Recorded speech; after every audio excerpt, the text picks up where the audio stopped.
this morning is Jedida Wafula. Now, you've made it in time for a crucial conversation, and remember, this is Inclusion One-on-One, where we get to talk to disability inclusion experts, but as well we get to extrapolate matters to do with disability extensively.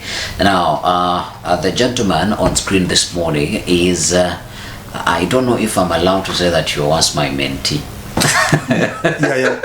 in sure. Some aspect or another, but he's also a leader with the Stammering Association of Kenya, and we're going to be talking about the people who stammer. Exactly what are they? And Sunday will allow me past this statement. Many, as with albinism, many have argued that stammering is not a disability enough. All that we're going to be talking about it, and we're going to be demystifying the myths and misconceptions around stammering. But also on the 22nd of every other month, or every other October, every other year, the world celebrates World Stammering Day, and Sunday here is going to be telling us what activities that they were able to host on that particular day, and also extensively what is the Stammering or Stuttering Association of Kenya is doing for other individuals who stutter, and extensively in that line, and also disability inclusion. Kindly engage with us on our social media platforms at Science TV Kenya, at the Island Herbert, hashtag the Island Herbert, hashtag Science Breakfast Show, and also you can find us on SMS. The numbers are scrolling on your screen. Sunday, without further ado, kindly introduce yourself. Thank you very much, and I am very much glad to be at Science. Yes. My name is Eric Sunday. Or any other day of the week. Yes. Any other day of the week. Yes. So I'm a person with stammer. Yes. I have stammered for as long as I can recall. Yes. And I will call this to be a stammering moment in Kenya, because it is around these years that we are getting to do more awareness creation about the stammering community. Yeah. So I'm very much glad that the other day we had an ISAD, that is International Stammering Awareness Day, where basically it's the day for the stammering community all over the world. And here in Kenya we also managed to mark the day with the stammering community in Kenya, and we were at both Nairobi, Kiambu and Kakamega County. Yes. Interesting. And I honestly do find it hard where to start this conversation at, but let me start it with this myth that stammering. Actually, let's start here. Is it stuttering or stammering? Yeah. So it is both. The only difference is the English. Yes. So those who are using the UK use the term stammering. Yeah. And then for the US, now they use the term stuttering. Stuttering. Yes. But it's one and the same. Yeah. Is it a disability enough for it to be categorized as a disability? That has been a conversation all over the world, and not only in Kenya, and also it's also still a conversation within the stammering community. Yeah. Whether the community can identify as a category of disability. But what I can say is that it all depends with the lens that you are looking at it.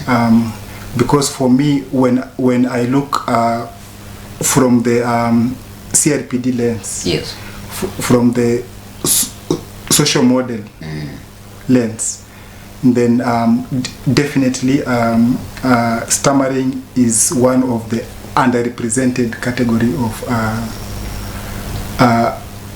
disability, because the major barrier that stammering community faces is social, they are not socially included in the society. And also, but what we see from the face value is the barrier of communication. But like we say, stammering is an iceberg. What you see is lesser than what you do not see, because there's so much going on beneath the community of persons who stammer. And the major one being they are being socially excluded from the community, be it employment setup, education setup. We are always operating from a lonely cocoon. Interesting.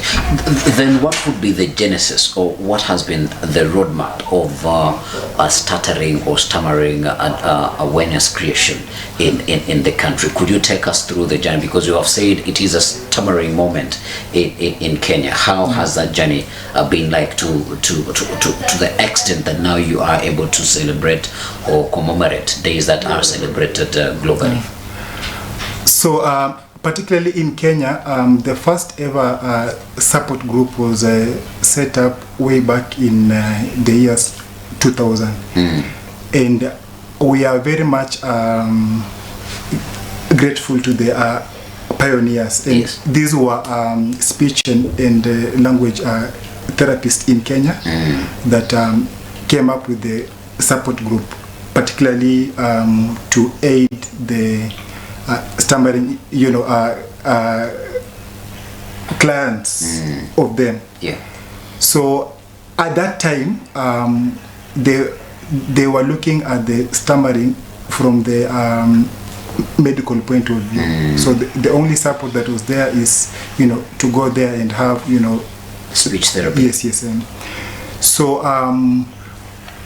along the way, the membership grew. And also the needs also was now changing, because we now had members who knew that they will stammer throughout their their life. Yes, and now what they needed is not the therapy sessions. So what they needed is to address the barriers that they face within the society. For example, looking for jobs. For many of us, we are even we don't feel even confident to apply for a job, because you'll be needed to appear for an interview. So the members now felt it is now time to create awareness to ensure that the social barriers are now also looked and taken care of. And that is where now I believe the first International Stammering Day in Kenya was around the years 2017, around there. And now why I say it is a stammering moment in Kenya is because as members who now viewed the community from the social angle, like myself, we began now to now push the community to be part of the disability movement. That is where now we saw that the disability movement is a good arena now to push for the rights of persons who stammer. So with our entrance in the disability movement, the issues of persons who stammer began now to amplify. And I will give you, for example, the other day there was an issue in TV where the Kenya Defence Forces was preparing to recruit members. Yeah. And at some point they indicated that persons who stammer may not be considered. Yeah. And when we raised this, we saw members of the disability movement also, you know, coming on, raising what we call stammer voices. And that is why I say it is a stammering moment, because all the other disability, you know, movement is also coming in, realizing that this has been an underrepresented group. Yes. Interesting. Sunday, allow me go a little bit personal, and I want to take you back to your childhood. And me personally, I will use myself as an example. When we were still in kindergarten and in primary school, we had friends who would stutter or who would stammer, and gradually as they grew, they were able to sort of collect their speech, and they could stop stuttering. And as well, when you're giving the explanation of the genesis or the sort of an abridged version of the stuttering community and the movement in Kenya, you say there are those who realized that they would stutter for the rest of their life, nothing could be done about it. You growing up, paint a picture for us, you growing up, and how were you reciprocated in school? And also demystify that aspect that I even had teachers go to the extent of saying, huyu anajifanya tu, anaweza ongea vizuri, ni kujifanya tu anajifanya. Could you weigh into those conversations, into that aspect, but also relaying to how your childhood was like?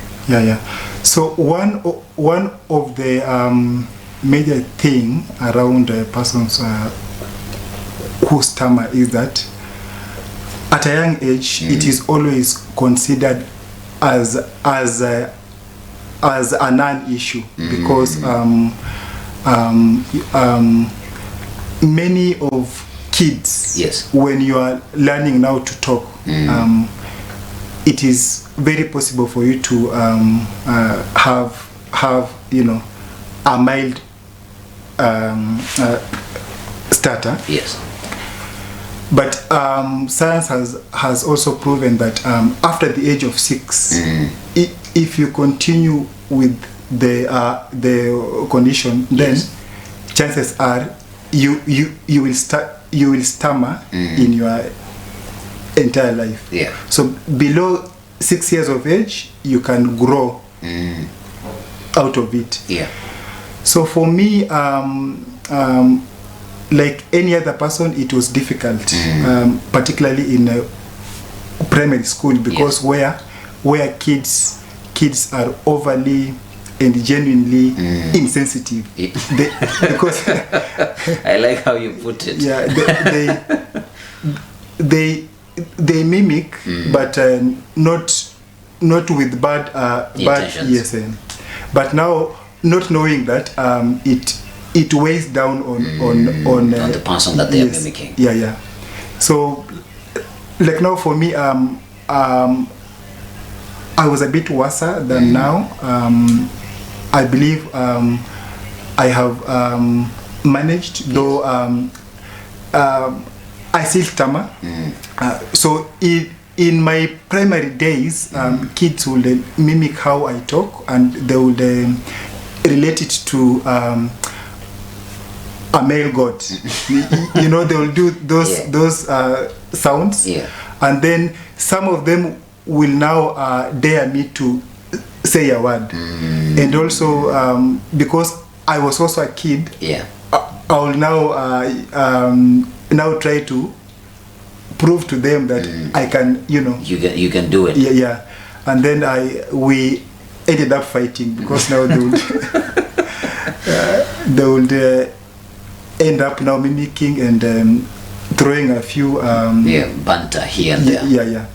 And we'll fight. Moving on now to even high school and even now campus, because when I joined campus, I I had been called for a course in political science, and by then what I used to know about political science at the face value is guys with nice suits who appear in television to to do political analysis. And I was not confident that I can even appear in the TV to talk, because my major barrier is oral communication, and that was the cornerstone of political science as you had anticipated it. So I even tried to change the course, but along the way it was not possible. But moving on, we had so many presentations, and it was very awkward for me to go and present, and I had seen a girl in that class, so I stammer in front of that girl, and also in front of everyone else. So it was so